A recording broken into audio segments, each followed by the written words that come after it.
Hey, gang. Sorry we're a little bit late. Sorry for the half-hour delay and then a couple of minutes after that. Now, I'll wait for a few people to get in here as well as old Tyler. I think he's sitting in the barn. Gonna see who's going to join us here. Tyler, comment when you get on here, if you would. We're coming live from the old barnyard here. Let's see what's going to happen. Hopefully we didn't scare everybody off. If that's you, Tyler, go ahead and comment that you're here.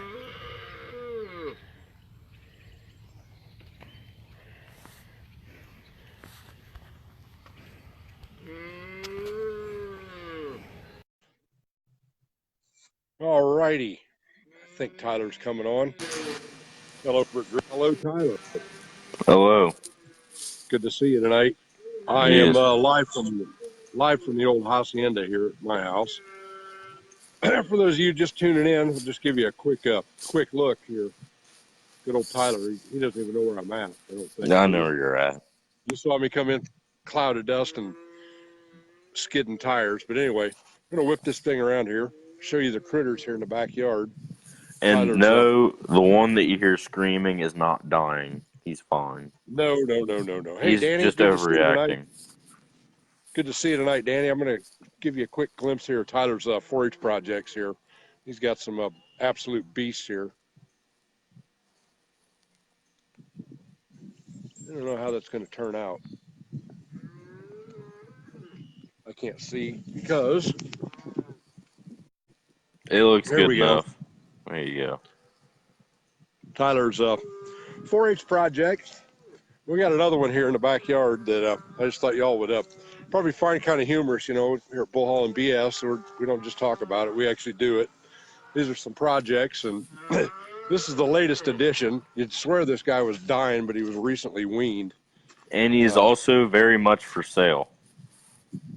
There you go, Tyler. It's Bullhaulin BS. Yes, that's in my backyard. We don't have enough pasture space for this little guy. Well, hello. He needs to be gone ASAP. That's Mr. Yoder right there, I think is his name for right now. But anyway. Just call him Hump. Hump? Okay, call him gotcha. Hump. There he goes. He's absolutely a little sweetheart.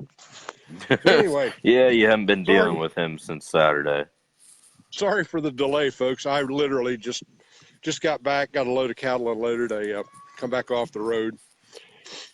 Been kind of a ball-busting week already, and I think it's only, Thursday or something like that? Oh, it's Tuesday. My goodness. Yeah, I feel the same way, too, there, Skivvy. Yep. Got to give a shout-out to you, Tyler. Congratulations on being awarded your state farmer degree on Saturday or Friday night. Isn't that when it was? No, Friday night. Got a state farmer degree. Our FFA chapter here at Tecumseh High School had 5 kids awarded their FFA state farmer degree, and congratulations. 4 of them were juniors. So hats off to Todd Vehorn, the FFA advisor. He's the one that kept them on the straight and narrow to get that done. So hats off. Tyler's got one more big award that hopefully one day he's going to get it awarded. What is it, in a year and a half, T? You'll be eligible for it after you graduate? Yeah, it'll be about a year from November. There you go. And then Saturday night we were at the, I don't know if y'all know this, but Tyler shows cattle throughout the winter in the Ohio Best program. It's sponsored by the Ohio Cattlemen's Association. They do a lot for the youth in the state of Ohio, and actually that's some of the shows they draw from about 5 or 6 different states. I've seen people as far as California. Okay, we're coast to coast, and I've seen them from Maryland, West Virginia, Wisconsin, Wisconsin, Iowa, Montana. There you go. And this is some of the best that end up showing at national shows as well. So Tyler competes at that level with his beef stuff, and they had a banquet to recognize all the youth that participate in that. How many was there on Saturday night? Around 600? Yeah, around 5 or 6, something like that. Yep. Well, in your state farmer degree, what was there, 930? It was about 950, something like that, I think. Yeah. So, congratulations to all the youth that accomplish that, that's a milestone right there. That's our future of agriculture for the most part. And Tyler also got his award in the mail finally for his beef production selection or something like that award. So, congrats to his hard work for all that good stuff. But anyway, we're gonna kind of delve into a little bit of livestock handling tonight, since I'm fresh off the road and we got critters I'm looking at here in the pen. But real quick side note, I just talked to a friend of mine out in Wyoming. He's sitting out in Brush, Wyoming. He come out of California with a load of feeders, I believe. He's sitting in Brush, Colorado, and he said southeast Wyoming is getting pounded with snow again out there. Go figure. What is it? Middle of May, first week in May, and it's still snowing out there in Wyoming. So if any of y'all are out in that area or know anybody that's out there, they're in our thoughts and prayers, and for safety and everything else. So looks like we got a live studio audience tonight here. Tyler's buddy just pulled in the driveway. That better not be whiskey and Coke either, by the way. Oh, it definitely is. Oh, it is? Okay. Yeah, you guys are trouble. Howdy, Jeremy. Good to see you there. Brett Williams, Jim Sigler, Danny Jennings. I don't know if Robert's still here, but thank you all for tuning in tonight. Like I said, sorry for the delay. Last week I was out cow trucking and had to get them where they needed to go, so I didn't get to join in. And I think our guest last week, Jeremy, had a bit of a technical difficulty. We've kind of got some things ironed out. If you notice, we don't have all the echo and everything, so we're kind of getting these little glitches ironed out. But anyway, tonight's topic, I think, is going to be cattle handling. And Tyler had a bit of an eventful morning this morning. Why don't you lead off with your event this morning that you contended with? Well, when you start out, wake up, you feel like crap because you had a rough night working. You wake up, you feel like crap. Now hold on, let everybody know what you were doing last night. Well, I threw straw in the old loft by myself, loaded straw by myself, unloaded it. Then after that, went down to the barn, cleaned out the cooler room. Got to use my favorite implement, aka my arms and a shovel. Skid steer, arms and a shovel. Yep. Mainly the skid steer, but there's still a lot of shoveling you gotta do.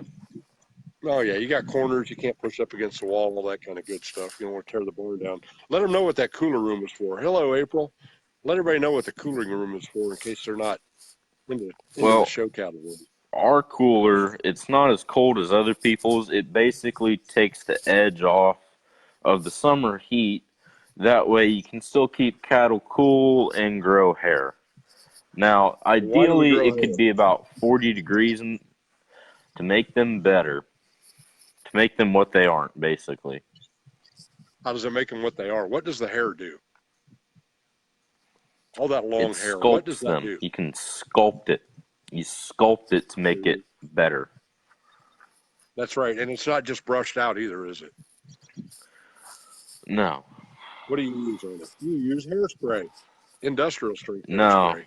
Well, it starts out, these calves have better hair care than I do. You wash them with soap, condition every day. Then, whenever you go to a show, you got to get the hairspray out, basically. Get their legs up, make them look purty. And then the cooler just helps them keep them cool and not as hot, essentially. Makes them happier. Right. And it helps them gain more weight and everything. Keep the weight on. They're not sweating it off. It doesn't stress them as much either. But anyway, now into this morning in livestock handling. Well, I woke up at the great time of 4:30. Love that. Every day. Almost every day. Not every day. Do my normal routine. I go to feed them. Well, when I go to put them all in the cooler, I was still a little bit pissed off, I guess you could say. Just riled up. The one thought it'd be a good idea to start running around and running out of the cooler. So I got to chase 4 calves for 30 minutes because I started out the day wrong, and it changed to the cattle. And then the cattle sense that, and you got to calm yourself down, and then they'll calm themselves down sooner or later, and then they'll get you to do what you want to do. Tyler, I would not consider those things calves anymore. Those are full-blown steers. What do they weigh? Well, 900 to 1,100 pounds? yeah, well, they're still calves to me. All right. Well, they'll always be your little babies. Oh, yeah, they will. A little maxi pad. So, so anyway, that's a good way to lead off for that on livestock. It doesn't matter if it's cattle, sheep, goats, hogs, whatever. They sense if you're stressed, it causes stress for them, and usually it just ends up complicating things even more. So the best thing to do is stay cool, calm, and collected, right, Tyler? Yeah, and then when one thing goes wrong, it all goes wrong because they sense it, and then you're screwed. There you go. That's right. So and that's kind of the same techniques that us cattle handlers. Jeremy can attest to this. He's another wild man out there. I wouldn't say wild man. We first and foremost, it's all about the care of the animals, trying to keep them from being stressed right from loading to unloading, not yelling at them, not screaming, not waving your arms, just kind of move them the way that they want to move, I guess is a good way to put it. Give them their head, if it means stop, and just kind of let them get calm, cool, and collected again, and kind of go from there. Because those of us that are in the livestock industry, the first thing we care about is getting them to the other end, for lack of better words, in good condition. That way you've got good steaks, hamburgers, chops, sausage, whatever, without tainting the meat, which by getting them riled up, there you go. Yes. Yeah, there you go, Tyler. Not just that, but it keeps the adrenaline from getting into their system and getting them riled up, and that actually affects the quality of the meat. So, first and foremost, it's all about just keeping them calm, cool, and collected. And Tyler's loaded 1 or 2 loads of cattle, and he's definitely at the top of his game when it comes to staying cool, calm, and collected. Not running, not cutting short or anything like that. It depends on if I'm having a bad day, and then you get this one stupid cow. Sometimes I get a little bit testy, but that happens. Well, just like human beings, right? Yeah. Okay. I think go ahead. Somebody please buy that stupid cow. He won't. You know what? He's lovely. He's nice and quiet. He's great. He's going to make a good finished product down the road in about 15 months. That's usually 15 to 18 months is about when a steer will finish out to where you got that top quality thing you're going to slap on the grill. But anyway, that goes back to the handling too. All from birth all the way through. Good herdsmen, good livestock handlers and everything like that. They care first and foremost about the stock. I mean, I've seen it. You see it all the time. A lot of this livestock. There you go. That's right. The calmer you keep them and yourself, the better the meat is. And Robert would know because he hauls a lot of good meat. I know he does. Robert's one of our resident reefer boys, and I know he runs a lot of produce and everything else. So, it takes the entire industry to entire transportation industry, to make sure that the stocks are shelved and everything like that. Kind of what we're trying to focus on, giving the kudos to everything like that with those that are in the transportation industry. We're the ones that keep this country moving, literally. They can say what they want about the big mega fleets and everything else. Yeah, I see that one there. Hello, Lee Wones. We'll be talking later.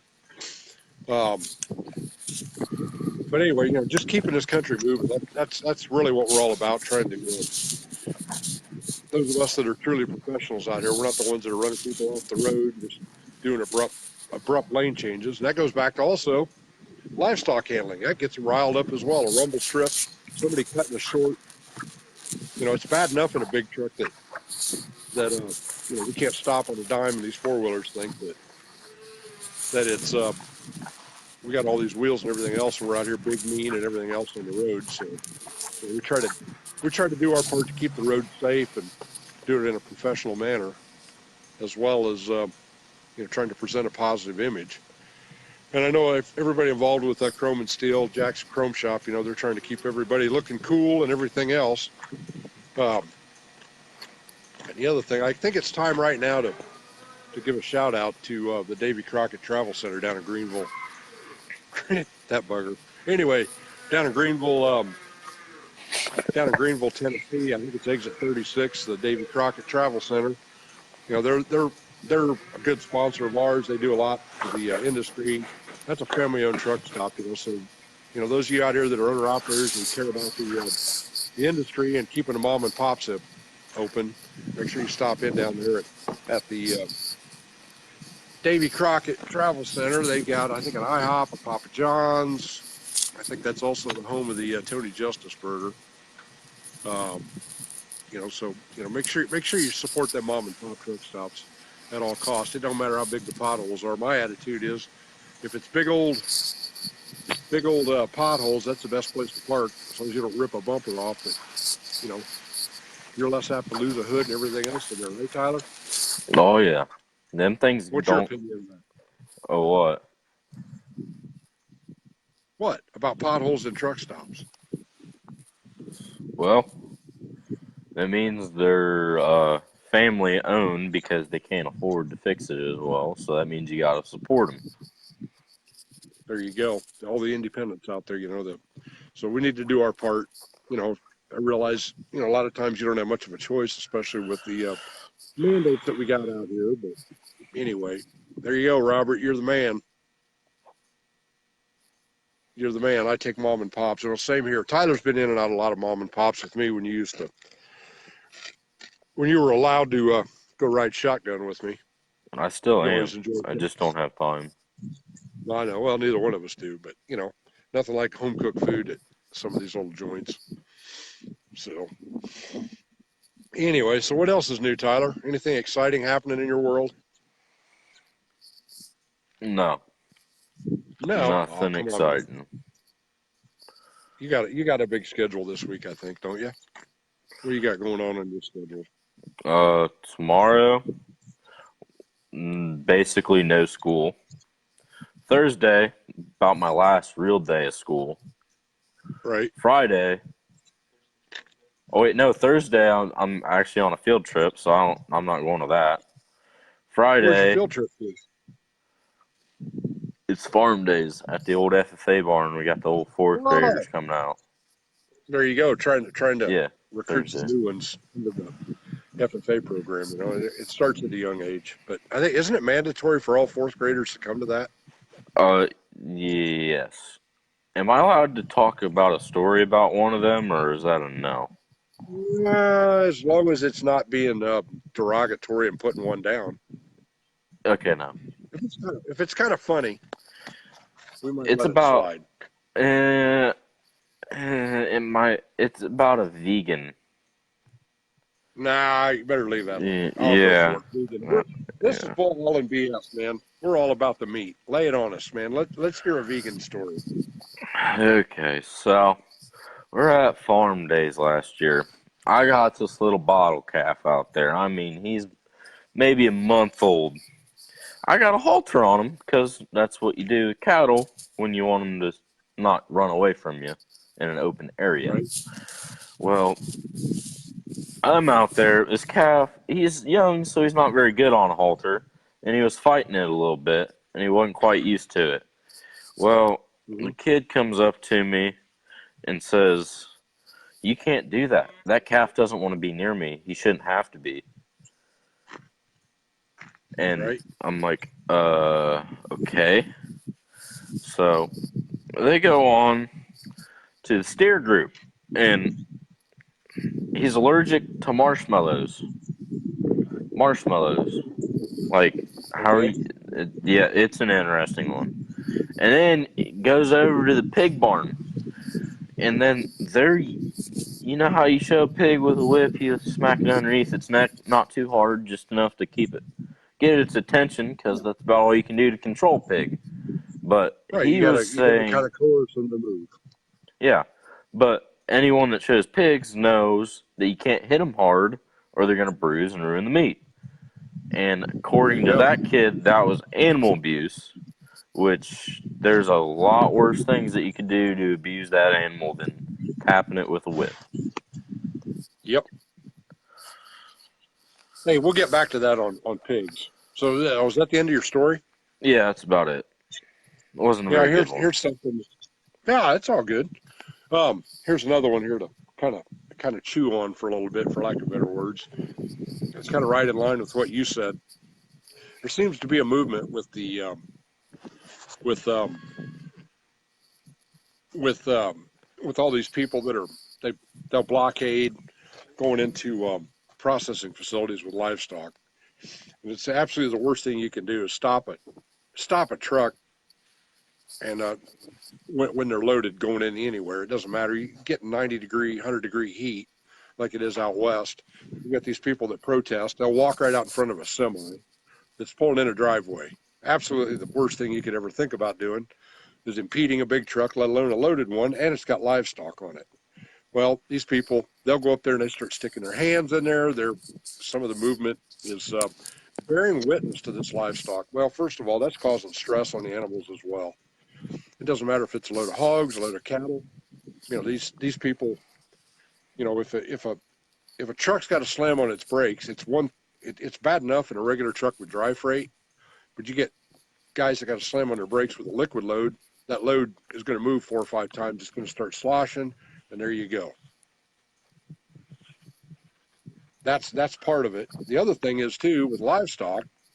Okay, Robert. Yeah, they stop. I didn't think about that. They stop you on the outbound side of it. The other thing they like to do, if they want to walk out in front of you, and that guy's got to get on the brakes right now and slam on them, it slings all that stock forward into the sides of the trailer, into the truck. Those things are on their feet. Could you imagine standing? Look what it does to you as a driver in a car. Somebody slams on their brakes in front of you, it throws you forward. Imagine having 30 head of cattle on there, 100 head of hogs or 150 head of hogs, and they're all on their feet. All of a sudden, they're slung forward, which causes stress in itself. Never mind, it knocks them down. They get all stirred up. And then you got people sticking their hands in there and everything else. Never mind the fact that. So it's kind of childish behavior. If you want to protest something, you're right, but don't do it to another living, breathing being, for lack of better words. It goes right back to what I said about livestock handling. It's from start to finish, all in how we take care of them. Tyler knows that because he's even pulled some stock before. It gets kind of interesting at times when they start bouncing around, doesn't it? Oh, yeah. And then when you're going to cattle shows and you got as much or money, how do I word this? Where the livestock is worth more than that vehicle that person is driving, and they decide to cut you off. That's not a very good idea, because you never know what them guys have on them trailers, and I'm sure that your insurance company doesn't want to be toting the bill for that. No, never mind. Not just the vehicle that you screwed up, let alone the trailer, let alone the stock that's in there. I mean, we won't even go into that. And certain livestock is irreplaceable. That's exactly right. I mean, like you with your show animals, as well as your project stuff here, you've put your heart into it. You take a lot of pride in that stuff, and these farmers do too. Getting that stock to market. That's their only source of income is getting that stock there. So just pass on to your friends and neighbors and everything else. To maybe cut them big trips some slack. Not just the livestock guys, but every one of them. We care as much about getting from A to B as you do. Never mind the fact that I want to go home to you. You want me to come home, and I sure don't want to have to live with wiping out another man's family because they were in a hurry, couldn't wait, or taking out another man's son. I don't know how I could live with something like that. Some people, I guess they just don't. $250,000. $250,000 bulls. You know, Hey, that would be interesting. Yeah. Dave, I got one better for you. All right. Multi-million-dollar cow. Okay. The How much is the cow? chiropractor, huh? No, go ahead. Keep going. The chiropractor that we got at Evans that works on our show cattle also works on this multi-million-dollar cow. And this cow may not look like she's much anymore, but back in her day, she was a stud. And the name of that cow was the original I-80. The original. Oh, yeah, man, the genealogy on that thing with all the with what they do in the beef industry with these show cattle is phenomenal. They'll take embryo, or they're not embryos, but they'll flush the eggs and then they'll artificially inseminate them and put them into what they call a recipient cow. I didn't even think about that. And that never cow mind these bulls that is inside in her own small pen. That way she can't hurt herself. And she's older, for sure, way older than she's probably about 10 to 15 years old, maybe older than that. That's right. That's And right. that's She's an still producing old eggs. girl. Yeah. A lot of eggs. What is that? What is it? How many can they get out of a flush, Tyler? You're probably more up on that than I am. What is it, about 10 to 15 on a good flush? Oh, you can get more than that. Okay. Then you multiply that time. Or you can get about however many you flush. I want to say around like 50 to 100, maybe. Maybe 50 that's to a little 100 bit much. each time they flush, and they flush every 28 days, don't they? Well, actually, you can get from anywhere from about 1 to about a lot. 1 to a lot? How many's in a lot? A bunch? A lot. Like 50 to 100. Depends on the cow and depends on the day.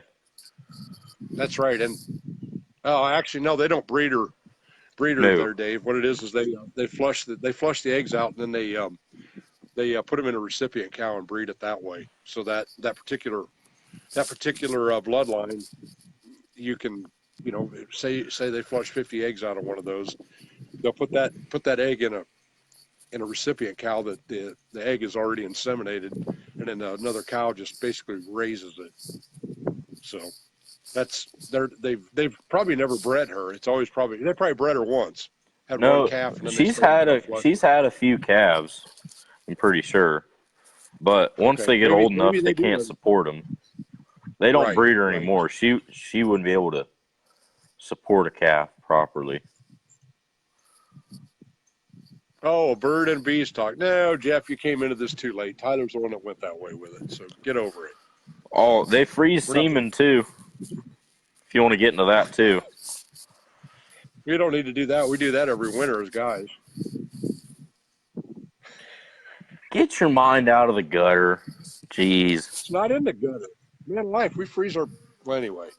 Yeah. We're out here working. You know what? You need to do something with that calf. Yeah. I do. No crap. Who's the one who bought him? Who's the one who bought him? Horse, though. That's what's funny. He is horse. It's hilarious. I heard it. It's funny. It's nothing like a bovine that's been balling so much that they get hoarse. That seems to happen every year, and I think your best ones usually end up hoarse at some point, don't they? Yeah. The cattle, they don't understand. He's fine. He's got food, water. He's eating the food and water, and he's got hay. He's eating hay.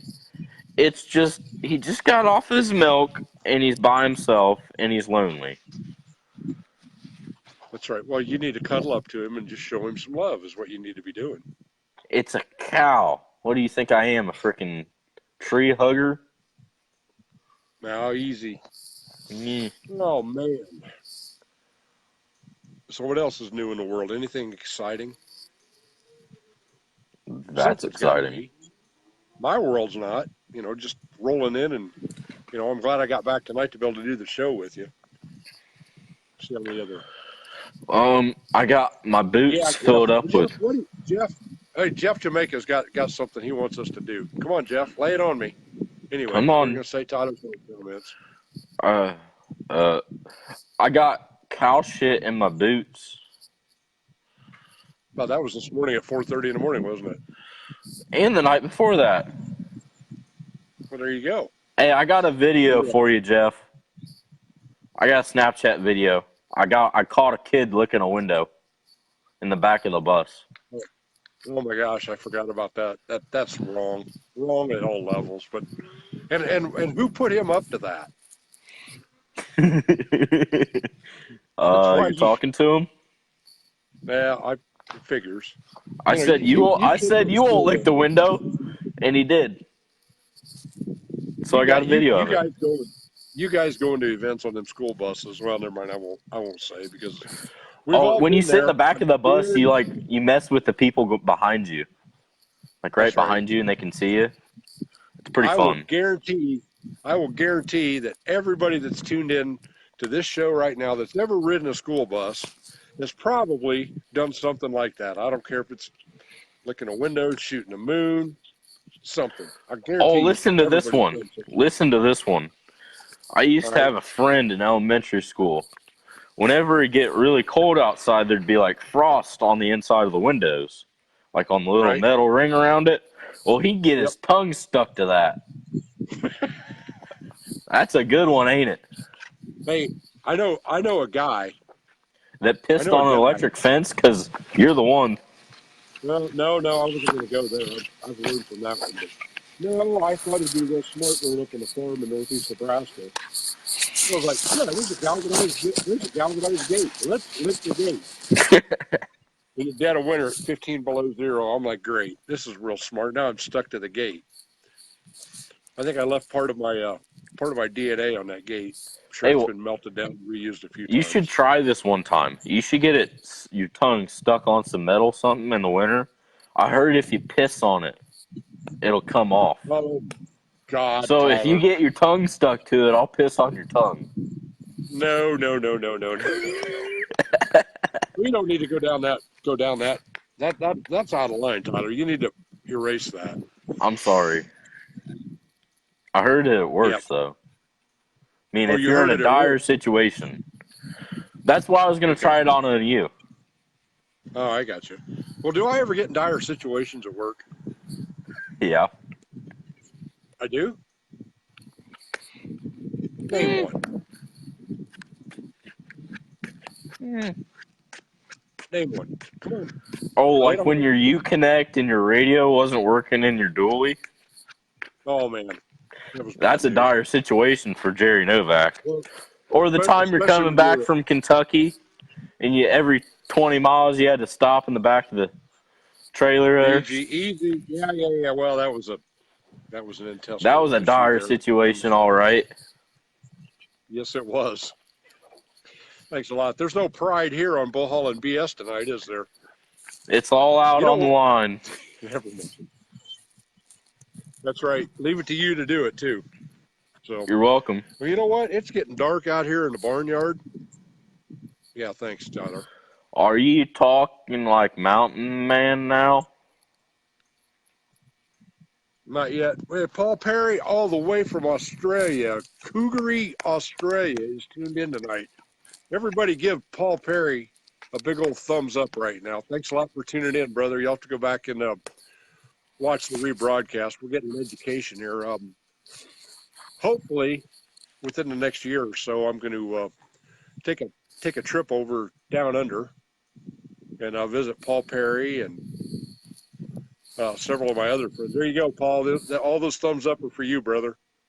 But anyway, I'm going to take a trip down under there. Hopefully, get to haul some bulls down there, get a little bit of trucking over there, and kind of spread the cheer of the North American way of trucking. And been fortunate here the last couple of years. Friends of mine from over in Australia have made it over to Mid-America and everything else. So kind of developing a pretty good friendship with those guys down there. Catch that one. You only do what? I got to go catch the little calf. Oh, I got you. That's going to be fun. Cheers, mate. It's good to see you tuned in tonight. Fire situations. I've never broken any ribs. Oh, those are dire. No, hey, if I leave, you can videotape this. Well, why don't you have your buddy video it? Okay. Well, there you go. Bye. All right. Well, Tyler just dropped off, I think, for the night. Anyway, we I got to give a shout out to Trucker Stick also. Those guys also sponsor this show, and the truck repair place. Daggone, I can't remember it, down in Bulls Gap, Tennessee.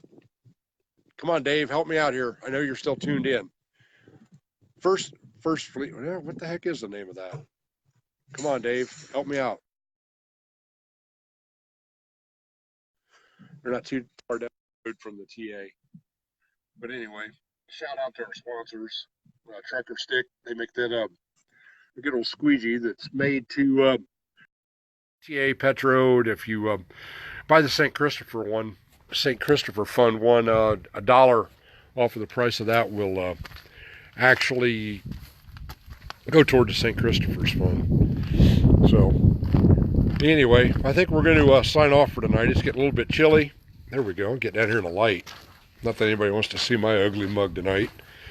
But anyway, thank you all for tuning in. We'll be back next Tuesday. We'll see what happens. If you guys want to shoot me a text or something during the next week, give me some ideas for next week's episode, feel free to do it. Y'all take care. God bless. And also, like I said, kind of remember them folks out there in Wyoming. They're getting hammered again out there. So y'all have a safe ride wherever you're at. Y'all behave.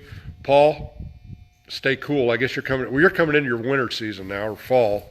So hopefully you're getting some rain down there. I know y'all have been suffering here for several years. So y'all have a good evening. It's good seeing you tonight. Thanks for tuning in. And make sure you share the word of Bullhaulin BS as well as Chrome and Steel Radio. And thank y'all for tuning in. Have a good night.